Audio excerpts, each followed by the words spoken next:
Assalamualaikum dan salam sejahtera. Pada video yang lepas saya dah ceritakan mengenai ANI, Artificial Narrow Intelligence, AGI, Artificial General Intelligence, dan ASI, Artificial Super Intelligence kan. Di mana kalau kita tengok sekarang kebanyakan AI adalah Narrow AI kan, ANI, yang boleh selesaikan single task. Dan saya juga ceritakan AGI ni susah lah kan nak create, dan kita sendiri pun tak tahu mekanisme otak kita, jadi susah nak create AGI. Tapi sebenarnya kebarangkalian untuk develop AGI ni sangat tinggi, sebab macam saya cerita dalam series DX, disebabkan oleh evolution superkomputer kan. Superkomputer ni dia punya calculation dia jauh lebih laju daripada otak kita. Dikatakan kita punya otak punya neuron kan, dia panggil axons ni, pergerakan dia dalam maklumat tu dalam 100 meter per saat. Laju lah kan 1 meter per saat kan. Tapi kalau kita tengok gerakan ni adalah lebih perlahan daripada bunyi yang 340 meter per saat. Kalau kita tengok komputer calculate dalam kelajuan cahaya kan. Walaupun kita punya otak sekarang ni still lebih canggih daripada superkomputer, bukan sebabkan otak kita laju, disebabkan kita ada algoritma yang tak dapat dijumpai lagi cara kan. Kita boleh plan kan, kita boleh kreatif, kita boleh fikir jauh kan. So benda-benda ni tak dapat direplicate dalam komputer lagi, tapi physically and functionality atau capability komputer dari segi speed dan capacity memang lagi tinggi daripada otak kita. Dan kalau kita tengok lepas AGI adalah Artificial Super Intelligence, saya nak tanya, mana lebih susah, Artificial Super Intelligence ke Artificial General Intelligence? Kalau fikir ialah ASI lah kan, Super Intelligence kan. Tapi sebenarnya kalau kita fikir betul-betul, bisa cerita roket dulu kan, masa nak naik susah kan, bila nak naik tenaga kurang. So step nak sampai ke AGI adalah berjuta kali ganda lebih susah daripada step dari AGI ke ASI. Tetapi disebabkan oleh superkomputer dan big data, nanti pada video-video akan datang saya akan cerita mengapa big data ni memberi pengaruh besar kepada AI.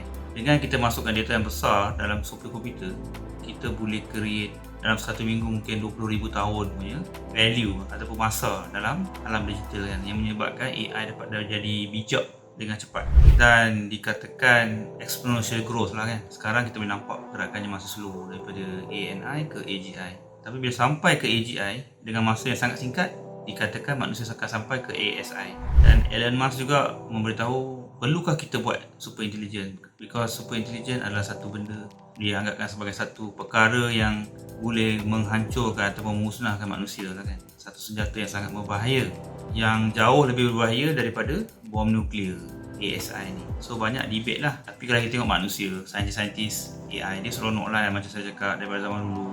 Memang manusia ni dia nak cuba buat satu manusia buatan kan? Macam dari segi fizikal dan segi mental adalah satu mimpi ataupun satu roman lah dia panggil kan, untuk semua saintis ni dapat benda tu. So susah lah nak stop nafsu. Benda ni pun satu benda, satu keinginan manusia kan, yang asas, terutama orang-orang intelek ni, dia nak go beyond ni. Tapi Elon Musk memberi warning yang perkara ni akan makan diri kita sendiri. Sebab bila sampai satu level ASI ni, kita dah tak tahu dia fikir macam mana. Mungkin dia tak fikir langsung macam manusia, cara logik kan, cara dia proses, dan dia boleh develop diri sendiri kan. Dia mungkin tak memerlukan manusia langsung kan. Kalau tengok sekarang ni ada banyak teknologi baru, kita tengok AI ni dia punya development sangat scary sebenarnya. Cara dia react kan, nampak macam manusia. So tak mustahil dia akan lebih bijak daripada kita kan. Jadi company-company yang frontier AI seperti DeepMind dalam dia buat guideline untuk security macam development AI yang selamat kan, untuk mengelakkan masalah di masa depan. Benda ni juga sedang di research lah, supaya satu hari tak nak AI dia sendiri kan, dia dah develop sendiri, dia maju sendiri dan kita tak boleh control dia.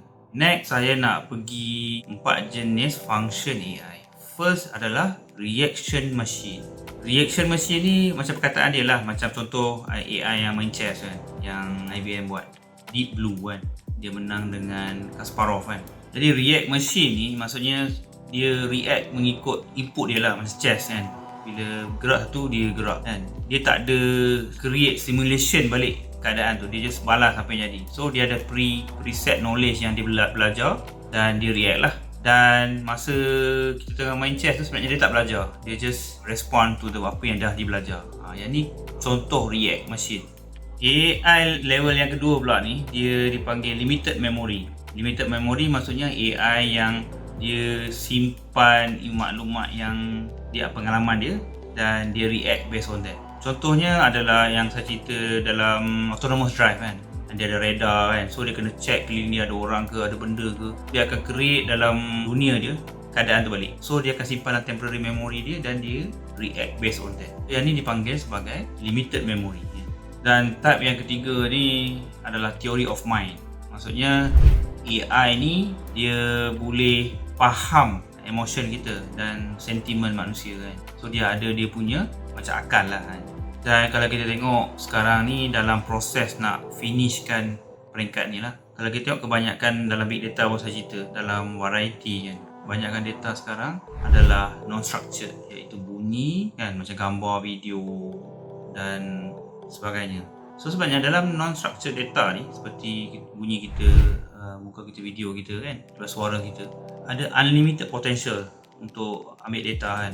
Kalau kita manusia kita tengok, kita boleh tengok perasaan orang tu, dia fikir apa, dia stress ke, dia happy ke, daripada voice, bukan dari segi perkataan dia saja kan, dari segi tone kan, kita boleh tahu dia letih ke kan, dia bersemangat ke. So research ni sekarang dengan adanya deep learning, saya rasa banyak research yang dapat keluarkan benda ni, sampai extract benda ni lah kan, ditambahkan dengan big data. So benda ni dah hampir siap lah kan.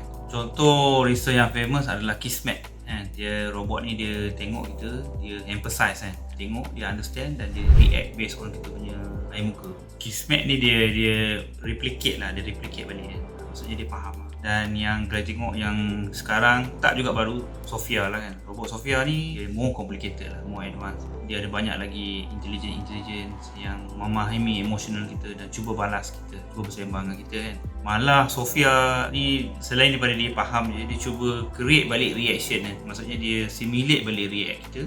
So dia kena simulate balik perasaan tu dekat dia punya robot tu, muscle dia kan. So agak menarik jugalah. Nak kata dia ada mind sendiri, saya sejauh lagi lah kan.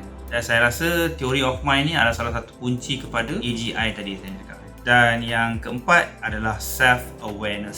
Self-awareness ni satu AI yang tak wujud lagi. Kalau ada memang level matrix lah kan, agent kan. Semua dia orang tu ada awareness dia sendiri dalam dunia simulation kan, software. So awareness ni tak semestinya macam kita aware, kita tak tahu awareness dan dimension ni tinggi kan. Saya rasa manusia pun ada awareness, binatang pun ada awareness. So dia tak tahu awareness yang level macam mana. Maksudnya AI sedar, ada kesedaran dan boleh react sendiri. Dan self awareness ni dah boleh kata almost dekat kepada super intelligence lah kan. So kalau kita tengok type of AI ni ada 3, yang awal dan yang keempat. Dia nak sama tapi berbeza kan. Dia stage iaitu capability dan functionality. Okey, setakat ni dulu untuk kali ni. Kita jumpa lagi dalam video yang akan datang. Assalamualaikum dan salam sejahtera.